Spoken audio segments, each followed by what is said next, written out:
한국교회의 궁금한 점을 함께 생각해보는 이현주 목사의 교회 토파보기. 오늘도 교회문제상담소 상담위원으로 계신 이현주 목사님 모셨습니다. 목사님 안녕하세요. 네, 안녕하세요. 반갑습니다. 교회 문제 상담 사례를 들어보고 있는데 네, 상담 사례 중 두 번째로 많은 것이 재정 문제라고요. 예, 그렇습니다. 주로 어떤 유형들이 있나요? 첫 번째 가장 중요한 것은 교회가 사문서 위조를 해서 불법으로 대출받는 일이 의외로 많습니다. 교회 정관이나 뭐 총회 회의록 혹은 주보 같은 것을 이제 의미로 만들어서 교회 그 은행으로부터 대출을 받아서 사용하는 거죠. 그게 교회를 위해서 사용하는 것일 수도 있지만 많은 분들이 이제 담임 목사가 스스로 착복하거나 그런 횡령하는 일들이 일차적으로 가장 많습니다. 그래서 사문서 위조 같은 경우에는 공소시효가 7년 정도밖에 안 되거든요. 그래서 얼마 전에도 이거에 관련된 소송이 있었는데 공소시효에 걸려서 더 이상 이제 소송이 진행되지 못하는 경우도 있습니다. 그래서 아무튼 사문서 위조를 통해서 불법으로 대출받는 일들이 교회에서 많이 일어나니까 교회에 또 계시는 분들은 교회에서 그렇게 대출을 일으키거나 아니면 어떤 뭐 땅을 사거나 건물을 이제 매매하게 될 때 이런 부분들을 좀 잘 살펴보시는 게 되게 중요하다라고 생각하고요.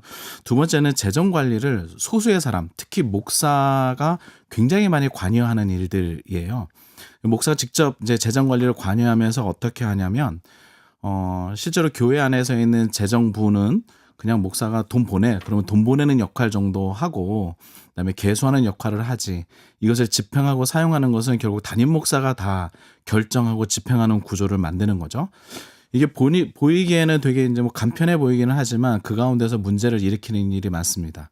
예를 들자면 선교사 후원할 테니 돈을 보내라 라고 했는데 실제로는 선교사를 후원하지 않는 경우들도 많고요. 그리고 내가 뭐 어떤 뭐 목사가 어떤 일들을 해야 되고 작은 교회를 도와야 되니까 송금해라 라고 했는데 실제로는 그런 일들이 없는 사례들도 굉장히 많습니다. 그러니까 소수의 사람, 특히 담임 목사가 재정에 대한 집행에 대한 권한을 가지고 있을 때 일어나는 문제라고 보이고요. 또 하나는 목사 통장으로서 그러니까 교회 정식 통장이 아니라 목사 개인 통장을 사용하는 문제 이런 문제도 의외로 많아요. 그래서 이번에 얼마 전에도 생겨난 문제인데 성도들에게 헌금을 하라고 헌금을 강요하면서 이번에는 특별 헌금이니까 본인 개인 계좌로 보내라. 그러면 특별히 뭐 위해서 기도해 주겠다. 이런 식으로 해서 수천만 원을 횡령하는 경우들도 있습니다.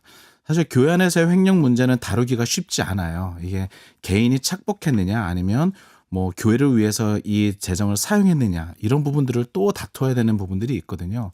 목사가 하는 일이 교회에 관련된 일이니까 많은 수에 있어서 내가 교회를 돕고 또 교회에 뭔가를 하기 위해서 했다라고 할 때 그런 부분들을 이렇게 확인하기가 어려운 부분들이 많죠. 아무튼 여러 가지 재정 문제는 많이 일어나고 있습니다. 특별히 근래에는 목사 은퇴 시기에 전별금 문제나 퇴직금 문제, 사택 문제, 또 교회를 매매하는 것 가운데서 일어나는 이제 잉여 자금에 대한 이런 문제들까지 교회 안의 돈 문제는 정말 다양하게 많이 일어나는 것 같습니다. 예. 그런데 이런 이야기를 들으면 참 마음이 불편해요. 네.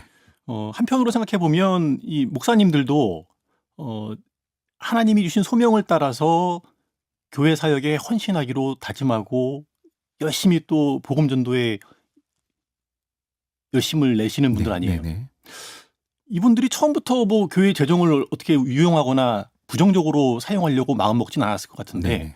교회 안에서 재정 관련 문제가 생기는 원인이 있지 않을까 싶은 생각을 해보게 되거든요. 네. 가장 첫 번째 문제는 교회에서의 재정 관리를 폐쇄적으로 관리하고 있다라고 하는 겁니다. 관여된 몇몇 사람들만 재정에 대한 부분들을 알 수 있지 다른 사람들은 모른다라고 하는 거고요. 그 몇몇 사람들이 서로 돕는 공생의 관계에 있다. 즉 목사와 몇몇 사람들이 재정 관리를 독점하고 있고 또 목사가 재정을 함부로 사용할 때 다른 그 재정 관련된 여러분들이 이것을 그냥 암암리에 은폐해 버리는 거죠. 이게 부산에 있는 한 교회 사례인데요. 어떤 일이 있었냐면 담임 목사가 교회 법인카드로 4년 동안 개인 유용했던 일들이 있었어요. 그런데 그거를 재정 관리하고 있는 장로와 몇몇 분들이 계속해서 은폐하고 있다가 이게 이후에 밝혀지게 된 거죠. 그러면 교회 안에서는 또 시끄럽게 되는 겁니다. 결국에는 교회 재정 관리의 시스템은 폐쇄적으로 갈 것이 아니라 정말 이건 공개적이고 투명하게 관리되어야 된다라고 하는 거고요.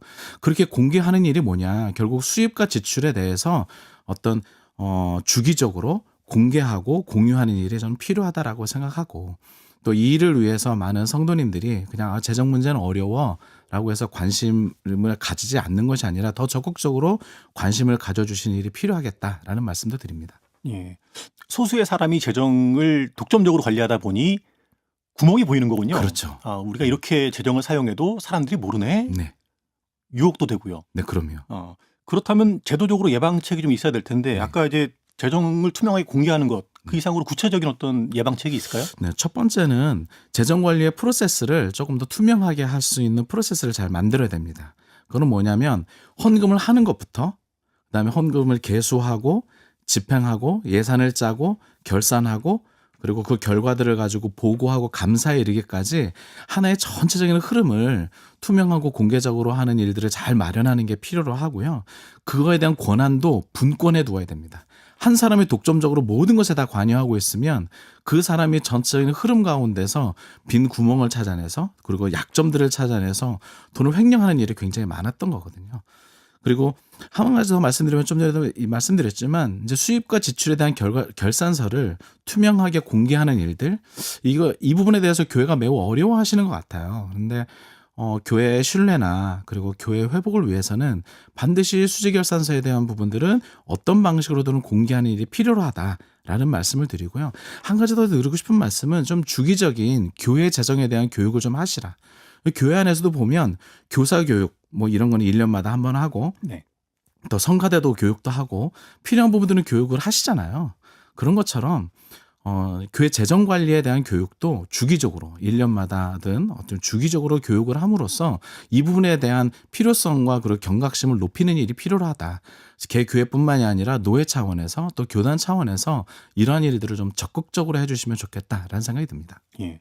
재정 운영을 잘하는 교회 사례가 있으면 좀 소개해 주시죠. 네, 잘하는 교회 사례가 지금 뭐 말씀드린 이런 일들을 잘 하고 있는 교회예요. 제가 뭐 구체적으로 어떤 교회다라고 말씀드리기는 좀 어렵습니다만, 말씀드린 것처럼 재정 관리의 프로세스를 아주 공개적으로 잘 마련한 것뿐만이 아니라 어떤 교회는 2년에서 3년 주기로 본인들이 재정 프로세스에 대한 부분들을 계속해서 업그레이드 시키더라고요.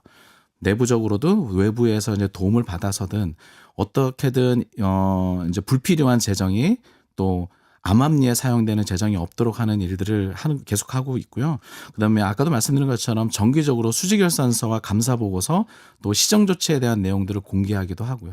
특별히 목사가 의미적으로 사용하는 즉 정액적으로 사용하는 이런 부분들을 없앤 교회들이 많아요. 예를 들자면 이런 거죠. 목회 활동비 한 달에 100만 원 안에서 쓰세요. 여기에 대한 거는 뭐 영수증 없어도 됩니다. 이렇게 하는 건 정말 과거의 방식이거든요.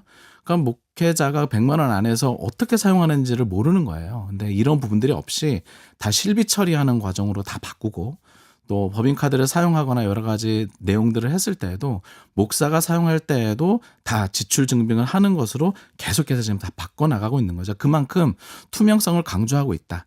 특별히 교회 재정에 대한 투명성은 교회의 신뢰도와 직결적으로 관련되어져 있습니다. 교회 다니시지 않는 분들이 이 교회는 교회 재정을 얼마나 투명하게 사용하고 있는가 이런 것들을 지켜보거든요. 그러면 교회도 이런 노력들을 조금 더 적극적으로 할 필요성이 있다라고 보여지고요. 또 잘하는 교회 말씀하셨는데요. 실제로 잘하고 있는 교회는 매년마다 주기적으로 재정 교육을 해요.